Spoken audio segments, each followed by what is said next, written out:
Options ටිකක් topics ටිකක්. ඔයා ඒකෙන් බලන්න කොහොමද ඔයාට කැමති වෙන්න ටොපික් එකක් මොකක්ද කියලා පොඩ්ඩක් හිතලා බලන්න.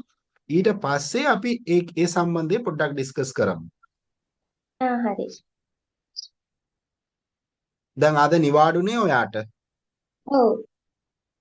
හරි. එහෙමනම් අපි ටොපික්ස් ටිකක් යවන්න. ඔයා තනියෙන්ද කරන්නේ? ඔව්. හරි. එහෙමනම් අපි ටොපික්ස් ටිකක් යවන්නම් මුලින්ම. ඔයා ටිකක් හිතලා බලන්න. ඊට පස්සේ අපි අර ටොපික් සම්බන්ධයෙන් ඩිස්කස් කරමු. පේමන්ට්ස් කොහොමද? අපි කොහොමද අන්න ඒ අර ටොපික් එකට අපි කොහොමද සපෝට්ස් දෙන්නේ කියලා ඊළඟට අපි පොඩ්ඩක් ඩිස්කස් කරමු. හොඳේ? හරි. හරි. මට මෙයිල් එකක් දාන්න. ඔයාගේ මෙයිල් ID එකෙන් මට මේ requesting for project topics කියලා මට මෙයිල් එකක් දාන්න. මම මේ chat එකේ මගේ මෙයිල් ID එකක් දාන්න. හරි.